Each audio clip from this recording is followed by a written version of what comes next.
Unit 6 अन्तर्गत हामीहरू computer operating system अथवा कम्प्युटर सञ्चालन प्रणाली पढ्दैछौँ। यो कक्षा 8 को पाठ 6 मा रहेको छ अपरेटिङ सिस्टम। विद्यार्थी भाइ बहिनीहरू, कम्प्युटरहरू जब ल्यापटप, कम्प्युटर कुनै पनि यस्ता खालका डिभाइसहरू जुन अपरेटिङ सिस्टमको सहायताबाट सञ्चालन हुने गर्दछन्, तिनीहरूलाई हामीहरूले अपरेटिङ सिस्टम ती खोक्रा मेसिनहरूमा हामीले राखिसकेपछि मात्र तिनीहरूले विभिन्न कम्प्युटरका कार्यहरू सञ्चालन गर्ने, हार्डवेयरहरूलाई नियन्त्रण गर्ने र प्रयोगकर्ताको निर्देशन अनुसार काम गर्ने खालका त्यस्ता प्रोग्रामहरूको एउटा सङ्कलन हो जसलाई हामी अपरेटिङ सिस्टम भनेर भन्ने गर्दछौँ।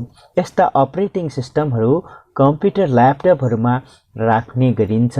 त्यस्तै मोबाइल, ट्याब्लेट, आइफोन विभिन्न खालका डिभाइसहरूमा पनि यसलाई राखेर सञ्चालनमा ल्याउने गरिन्छ, जसलाई हामी अपरेटिङ सिस्टम भनेर भन्ने गर्दछौँ।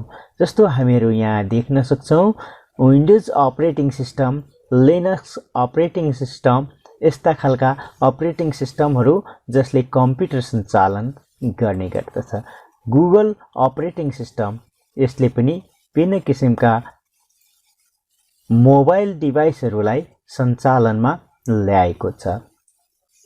कम्प्युटरमा यसरी राखिने अपरेटिङ सिस्टमहरूले मुख्य कार्यहरू के गर्छन् अथवा फङ्सन अफ अपरेटिङ सिस्टमका कार्यहरू, जसमा पहिलो कार्य रहेको छ अपरेटिङ सिस्टमको सहायताले हाम्रो कम्प्युटरमा भएका विभिन्न किसिमका फाइल तथा फोल्डरहरूलाई व्यवस्थापन गर्ने, तिनीहरूलाई मिलाएर राख्ने काम अपरेटिङ सिस्टमले गर्ने गर्दछ।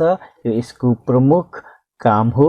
त्यस्तै दोस्रो नम्बरमा रहेको छ विभिन्न किसिमका उपकरणहरू जुन इनपुट आउटपुट डिभाइसहरू हामी कम्प्युटरमा जोड्ने गर्दछौँ, तिनीहरूको व्यवस्थापन गर्ने र तिनीहरूलाई राम्रोसँग सञ्चालन गर्ने काम अपरेटिङ सिस्टमले गर्दछ। त्यस्तै तेस्रो अपरेटिङ सिस्टमको कार्यमा मेमोरी, कम्प्युटरमा लगाइएका विभिन्न किसिमका मेमोरीहरू जुन र्याम, रोम, हार्ड डिस्क तथा अन्य एक्सटर्नल डिभाइसहरू जति पनि छ, यस्ता स्टोरेज डिभाइसहरूको यसले व्यवस्थापन गर्ने कार्य गर्दछ। त्यस्तै चौथो नम्बरमा सुरक्षा व्यवस्थापन, कम्प्युटरलाई विभिन्न किसिमका भाइरसहरूबाट बचाउने तथा अन्य विभिन्न किसिमका दिनुपर्ने सेक्युरिटीहरू दिने कार्य अपरेटिङ सिस्टमले गरिराखेको हुन्छ। पाँचौं बुँदामा प्रयोगकर्ताको चाहना अनुसार एप्लिकेसन प्रोग्रामहरू सञ्चालन गर्ने काम पनि अपरेटिङ सिस्टमले गरिराखेको हुन्छ, अथवा हामीहरूलाई इच्छा लागेको एप्लिकेसन प्रोग्रामहरू हामी यसमा इन्स्टल गरेर चलाउन सक्छौँ। भने छैटौं कार्य रहेको छ प्रयोगकर्ता र कम्प्युटर बीच भाषानुवाद अथवा ट्रान्सलेटरको काम पनि यो अपरेटिङ सिस्टमले गरिराखेको हुन्छ। प्रयोगकर्ताहरू कुर्सीमा बसिराखेको हुन्छ र ल्यापटपमा रहेको कुनै पनि त्यस्ता प्रोग्रामहरू सञ्चालन गर्दा मेसिन लेभल ल्याङ्ग्वेजबाट प्रयोगकर्ताले बुझ्ने ल्याङ्ग्वेजमा यसले ट्रान्सलेटरको काम गरिराखेको हुन्छ। यस्तै सातौं नम्बरमा रहेको छ प्रोसेस व्यवस्थापन। हामीहरूले दिएका निर्देशन कमान्डहरूलाई कम्प्युटरले प्रोसेसिङ गरी हामीहरूलाई तथ्यपूर्ण नतिजाहरू मोनिटरमा देखाउने कार्य गर्दछ, जसलाई हामी प्रोसेसिङ भनेर भन्ने गर्दछौँ। यी प्रोसेस व्यवस्थापन गर्ने कार्य पनि अपरेटिङ सिस्टमको मुख्य कार्य हो। जब हामीहरू कम्प्युटरको सिपियूमा रहेको पावर बटनलाई हामी अन गर्छौँ, अन गरिसकेपछि कम्प्युटर रेडियो, टिभी खुल्दा जस्तो एकै पटक खुल्दैन। यसको लागि खुल्नलाई केही टाइम लाग्छ।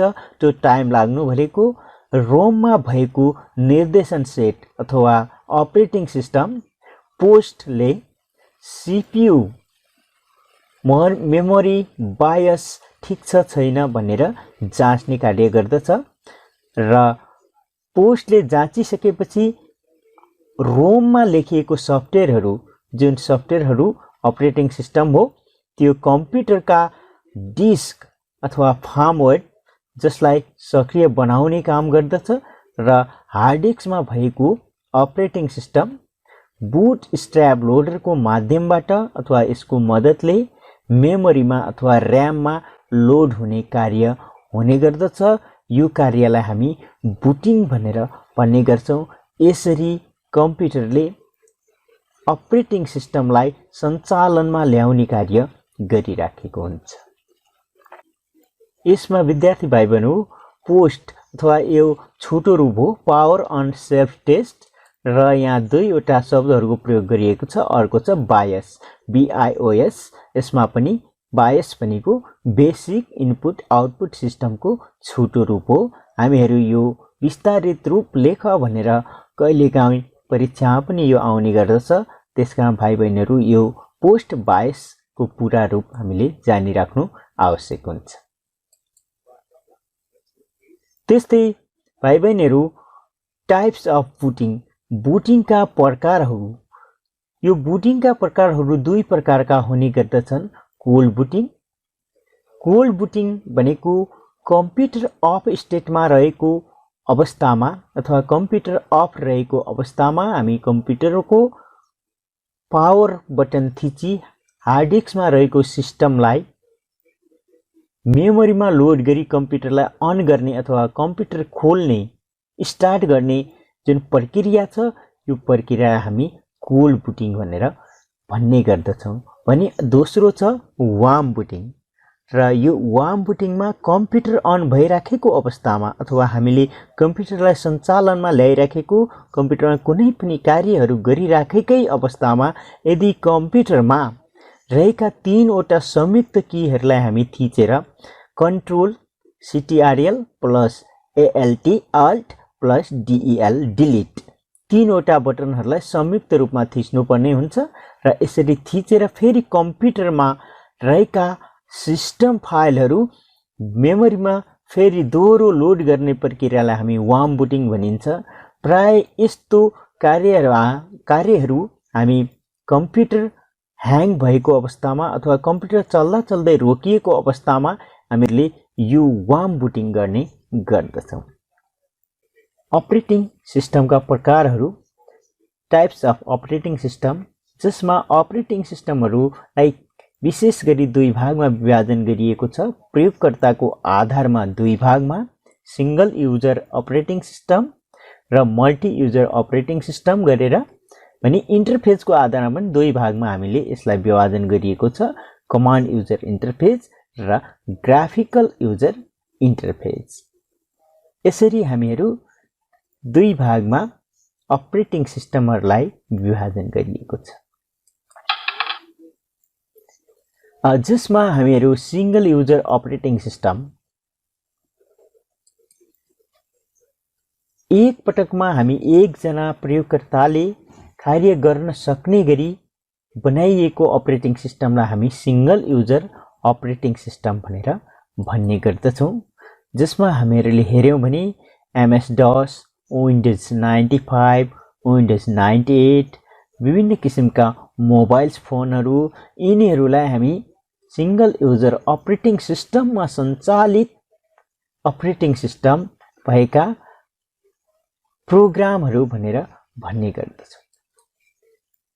त्यस्तै दोस्रो छ विद्यार्थी भाइ बहिनीहरू multi user operating system. Multi user operating system भनेको एकै पटकमा एउटै सिस्टमलाई धेरै प्रयोगकर्ताहरूले प्रयोग गर्न सक्ने गरी बनाइएको अथवा कम्प्युटरमा काम गर्न सक्ने वातावरण भएको कम्प्युटरको सञ्चालन प्रणालीलाई हामी मल्टी युजर अपरेटिङ सिस्टम भनेर भन्छौं। मुख्य एउटा कम्प्युटरमा यो अपरेटिङ सिस्टमलाई राखिएको हुन्छ पनि त्यसका अन्य कम्प्युटर क्लाइन्ट कम्प्युटरहरूमा टर्मिनलहरूको सहायताबाट तिनीहरूलाई सञ्चालनमा ल्याउन सकिने गरी यो अपरेटिङ सिस्टम बनाइएको हुन्छ। जसमा हामीहरूले Linux, Unix, windows NT, windows 8 जस्ता प्रोग्रामहरूलाई यसको उदाहरणका रूपमा लिन सक्छौं। प्रयोगकर्ताहरूले कम्प्युटरसँग कम्युनिकेट गर्ने प्लेटफर्म जसलाई हामी युजर इन्टरफेस भनेर भन्ने गर्दछौँ। Command user interface. Command user interface भन्ने बित्तिकै हामीहरू त्यस्तो अपरेटिङ सिस्टममा कमान्ड वा अक्षरहरूको माध्यमबाट निर्देशन दिएर कार्य गर्ने अपरेटिङ सिस्टमलाई हामी कमान्ड युजर इन्टरफेस भनेर भन्ने गर्दछौँ, जसमा MS-DOS र युनिक्स पर्दछन्। यसमा अक्षरहरूको सहायताबाट कमान्ड दिने कार्य गरिन्छ र कम्प्युटरले कार्य गर्ने गर्दछ। भने विद्यार्थी भाइ बहिनीहरू, दोस्रो छ ग्राफिकल युजर इन्टरफेस, जुन अहिले अत्यन्त प्रचलनमा रहेको छ, लोकप्रिय छ। ग्राफिकल युजर इन्टरफेस, यो इन्टरफेसमा अपरेटिङ सिस्टममा ग्राफिक्सको माध्यमबाट प्रोग्राम, त्यस्तै फाइल, आइकन, मेनु, डायलग बक्स आदिले प्रतिनिधित्व गर्ने युजर फ्रेन्डली अपरेटिङ सिस्टम हो, जसलाई हामी ग्राफिकल युजर इन्टरफेस भनेर भन्ने गर्दछौँ। जसमा हामीले हेर्यौँ भने यसरी Apple MAC OS operating system यसमा रहेको छ, एप्पल म्याकिन्टोसको अपरेटिङ सिस्टम। त्यस्तै गरी हामीहरू हेर्यौँ भने विन्डोज अपरेटिङ सिस्टमहरू जुन अहिले आएर विन्डोज 8, विन्डोज 10 यिनीहरूमा हामीले हेर्यौँ भने ग्राफिकल युजर इन्टरफेस अत्यन्त युजर फ्रेन्डली बनाइएको छ। यिनीहरूलाई सञ्चालन गर्न माउस, किबोर्डहरूको प्रयोग गरेर अथवा विभिन्न आइकनहरूमा हामी क्लिक गरेर सजिलैसँग यसलाई सञ्चालनमा ल्याउन सक्छौँ। यस्तो खालको अपरेटिङ सिस्टम रहेको युजर इन्टरफेस, जसलाई हामी ग्राफिकल युजर इन्टरफेस भनेर भन्ने। विद्यार्थी भाइ बहिनीहरू, तपाईहरुलाई यस्तै खालका पाठहरू चाहिन्छ भने यहाँहरूले च्यानललाई सब्स्क्राइब गर्नुहोला। माइक्रोसफ्ट कम्पनीले विकास गरेको कमान्ड युजर इन्टरफेसमा आधारित सिंगल युजर अपरेटिङ सिस्टमलाई हामी माइक्रोसफ्ट डिक्स अपरेटिङ सिस्टम भनेर भन्ने गर्दछौँ। यसको इन्टरफेस यस्तो खालको देखिनेछ। MS-DOS का आधारभूत शब्दहरू, basic terms of MS-DOS। MS-DOS अथवा माइक्रोसफ्ट डिक्स अपरेटिङ सिस्टम चलाउँदा यो अपरेटिङ सिस्टममा विभिन्न किसिमका अक्षरहरूको कमान्ड हामीहरूले दिनुपर्ने हुन्छ। यसका बेसिक टर्म्सहरूको बारेमा हामी जानौँ। सबैभन्दा पहिलो रहेको छ फाइल। कम्प्युटरमा सङ्ग्रह गरिराखिएका सूचना, जानकारीहरूलाई फाइल भनेर हामी भन्ने गर्दछौँ। साधारणतया MS-DOSमा फाइलको नाम राख्दा बढीमा 8 अक्षरसम्मको हामीहरू राख्न सक्छौँ। त्यस्तै फाइलको नाम पछाडि डट राखी 3वटा अक्षरहरूको एक्सटेन्सन दिनुपर्ने हुन्छ। जस्तो कि कुनै पनि नेमहरू हामी लेखिसकेपछि त्यसको पछाडि .exe वा .sys वा .com वा .bat यस्तो खालका एक्सटेन्सनहरू हामी यसमा लगाउन सक्छौँ। त्यस्तै अर्को शब्द रहेको छ डाइरेक्टरी। डाइरेक्टरी भन्ने बित्तिकै MS-DOSमा फाइलहरूको समूहलाई एक नामभित्र व्यवस्थित रूपमा भण्डारण गर्ने गरिन्छ, जसलाई हामी डाइरेक्टरी भनेर भन्ने गर्दछौँ। र डाइरेक्टरीलाई हामीले MS-DOSमा खोल्यौँ भने यस्तो खालको इन्टरफेस यसको देख्न सकिनेछ। MS-DOS का इन्टरनल कमान्ड command.com प्रोग्राम फाइलको एउटा भाग हो, जुन कम्प्युटर बुट हुँदा command.com फाइलसँगै मेमोरीमा लोड हुन्छ र यसले कार्य गर्न सुरु गर्दछ। MS-DOSमा प्रयोग हुने केही इन्टरनल कमान्डहरूको बारेमा जानौँ। सबैभन्दा पहिलो रहेको छ dir। यस कमान्डले डिस्कमा भएको फाइल तथा डाइरेक्टरीको सूचीलाई देखाउने गर्दछ। त्यस्तै cls, यस कमान्डले स्क्रिनमा भएका सम्पूर्ण कुराहरू हटाएर सी प्रम्प्ट मात्र देखाउने कार्य गर्ने गर्दछ। त्यस्तै अर्को कमान्ड रहेको छ डेट। डेट कमान्डले कम्प्युटरको सिस्टम डेट देखाउँछ र डेट परिवर्तन गर्न पनि सकिन्छ। यसरी यहाँ हामीले हेर्यौँ भने यहाँ डेट हामी देख्न सक्छौँ। यसमा डे, मन्थ, इयर भनेर यसरी डेट यहाँ देखाइराखेको छ। यसरी यो डेट फर्मेटहरू हामी यसमा परिवर्तन गर्न पनि सक्दछौँ। त्यस्तै अर्को इन्टरनल कमान्ड रहेको छ टाइम कमान्डले सिस्टममा भएको समय देखाउने र त्यसलाई परिवर्तन गर्ने कार्य गर्न सकिन्छ।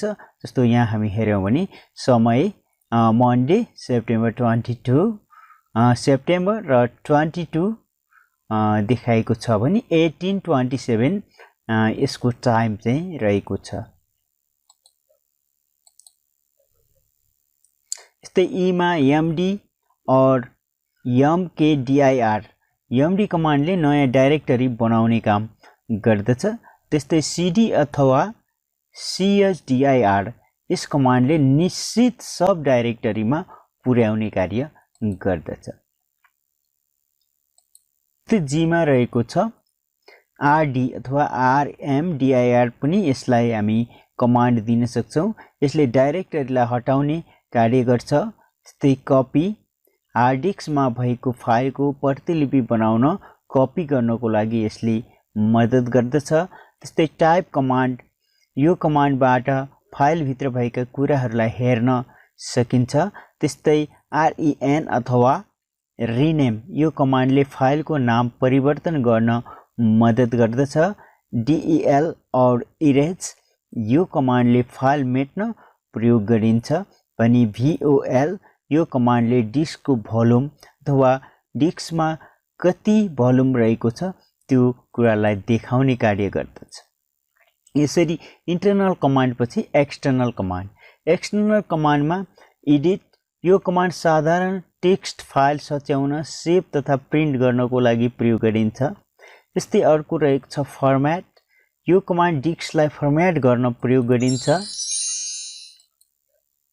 यसपछि रहेको छ इन्ट्रोडक्सन टु विन्डोजको परिचय।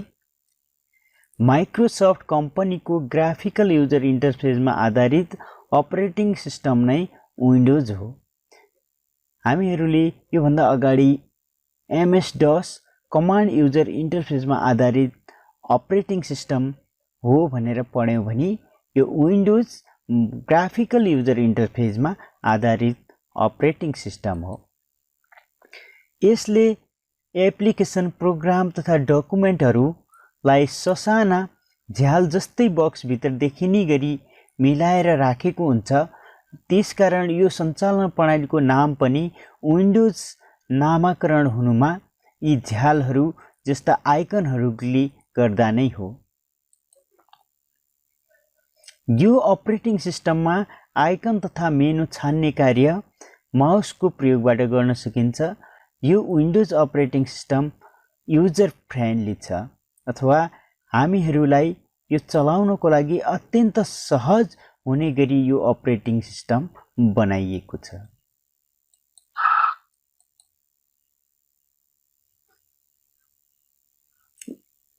ग्राफिकल युजर इन्टरफेसमा आधारित विन्डोजमा रहेका मुख्य भागहरूमा डेस्कटप कम्प्युटरको पावर बटन अन गरेपछि सिस्टम फाइल हार्ड डिस्कमा अथवा मेमोरीमा लोड भइसकेपछि मोनिटरमा एक विशेष प्रकारको आइकन सहितको दृश्य देखा पर्छ जसलाई हामी डेस्कटप भनेर भन्छौँ। विद्यार्थी भाइ बहिनीहरू तपाईहरू पनि कम्प्युटर खोलिसकेपछि यस्तो खालको एउटा इन्टरफेस अथवा यो एउटा दृश्य देख्न सक्नुहुनेछ कम्प्युटरमा जसलाई हामी डेस्कटप भनेर भन्ने गर्दछौँ।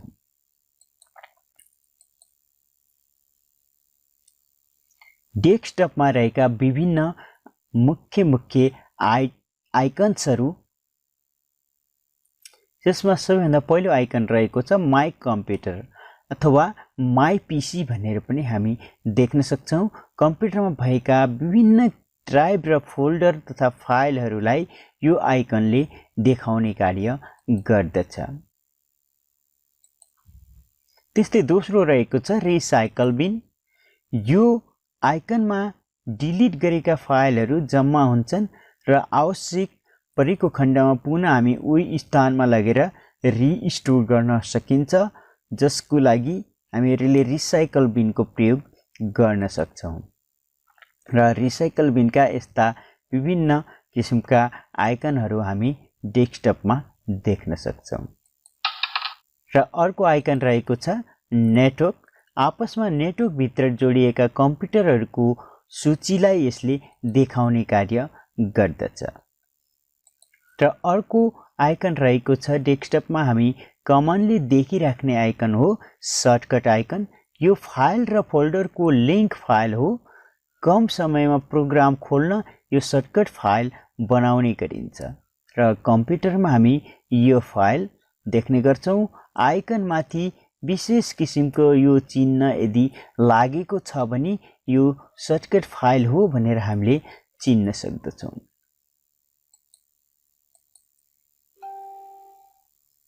यसपछि अर्को रहेको छ टास्क बार अथवा डेस्कटपको तलपट्टि रहेको जुन स्टार्ट बटन घडी अवस्थित रेखीय चित्रलाई हामी टास्क बार भनेर भन्ने गर्दछौं। यसमा खोलिएका हरेक प्रोग्रामहरू हुने गर्दछन् र यसलाई हेर्दाखेरि यस्तो खालको देख्न सकिन्छ। तलपट्टि स्टार्ट बटन र स्टार्ट बटन पछि यो विन्डोज 7 विन्डोज 10 मा फरक किसिमको टास्क बारहरू हामी देख्न सक्छौं।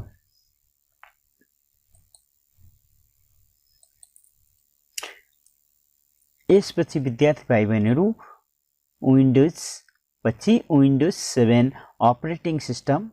विन्डोज 7 अपरेटिङ सिस्टममा हामीहरू फोल्डर बनाउने तरिका अथवा नयाँ फोल्डर क्रिएट गर्ने तरिका, जसमा हामीहरू फोल्डर बनाउनको लागि डेस्कटपको खाली क्षेत्रमा राइट क्लिक गर्ने, त्यस्तै न्यूमा क्लिक गर्ने, फोल्डरमा क्लिक गर्ने र फोल्डरलाई नाम दिने कार्य हामी गर्न सक्छौं। भने फोल्डरलाई रिनेम गर्ने तरिका पनि छ। फाइल वा फोल्डरमा राइट क्लिक गर्ने र त्यसलाई रिनेममा क्लिक गर्ने र हामीहरू नाम टाइप गर्ने। यसरी हामीहरू विन्डोज 7 मा फोल्डर बनाउन सक्छौं। यसपछि रहेको छ फाइल वा फोल्डर डिलिट गर्ने तरिका। फाइल वा फोल्डरमा हामी जुन फाइल वा फोल्डर हामी डिलिट गर्न चाहन्छौं त्यसलाई राइट क्लिक गर्ने र त्यसैमाथि राइट क्लिक गरिसकेपछि विभिन्न अप्सनहरू मध्ये डिलिटमा लगेर हामी क्लिक गर्ने। त्यो फाइल वा फोल्डर स्वतः डिलिट भएर जानेछ।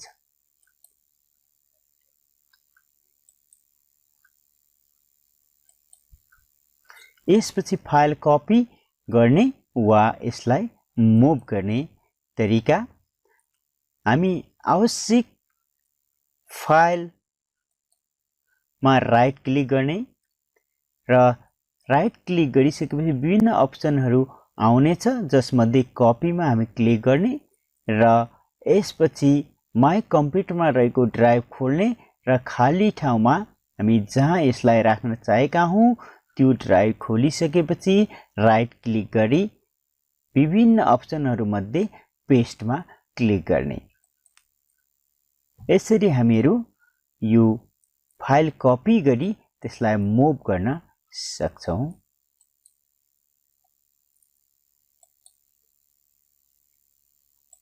यसपछि विद्यार्थी भाइ बहिनीहरू कम्प्युटरमा फाइल खोज्ने तरिका। हामीहरू सजिलैसँग कम्प्युटरमा हामीले राखेका फाइलहरूलाई खोज्न सक्छौं। डेस्कटपमा रहेको स्टार्टमा क्लिक गर्ने, यहाँ हामी स्टार्ट देख्न सक्छौं र यसमा क्लिक गरिसकेपछि सर्च बक्समा आफूलाई आवश्यक फाइल टाइप गरी इन्टर की थिच्ने। कम्प्युटरमा यति कार्य गरिसकेपछि हामीहरूले आफ्नो फाइल खोज्न सक्छौं।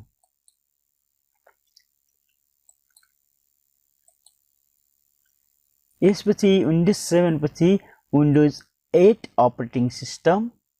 विन्डोज 8 अपरेटिङ सिस्टम माइक्रोसफ्ट कम्पनीले इस्वी सम्म 2012 अक्टोबर 26 तारिखमा सर्वसाधारणका लागि बजारमा ल्याएको हो। यो अपरेटिङ सिस्टम विन्डोज 7 भन्दा भिन्न प्रकारको रहेको छ। विन्डोज 8 खास गरी टच स्क्रिन मोनिटरका लागि सहज हुने गरी बनाइएको छ। यसको प्रयोग मोबाइल तथा ट्याबहरूमा बढी भएको पाइन्छ। यो इन्टरफेस अथवा यो खालको हामी डेस्कटपमा यस्तो खालको यसको इन्टरफेस हामी देख्न सक्छौँ।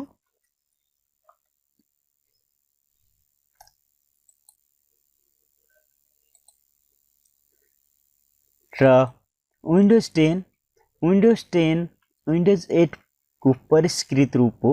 यो पनि टच स्क्रिन मोनिटरका लागि सहज हुने गरी निर्माण गरिएको छ र हाल यो अपरेटिङ सिस्टम नै माइक्रोसफ्ट कम्पनीको लेटेस्ट भर्जन हो अथवा विन्डोज 10 लाई नै हामीहरूले अहिलेसम्मकै latest user friendly operating system भनेर मानिराखेका छौँ। विद्यार्थी भाइ बहिनीहरू, तपाईहरुलाई यस्तै खालका पाठहरू चाहिन्छ भने यहाँहरूले च्यानललाई सब्स्क्राइब गर्नुहोला र यस्तै गरी तपाईहरुलाई कुनै पनि जिज्ञासा भएमा कमेन्ट बक्समा लेख्नुहोला तथा भिडियोलाई लाइक तथा शेयर गरेर साथीहरू समक्ष पुर्याउनुहोला। यहाँसम्म भिडियो हेर्नु भएकोमा धन्यवाद।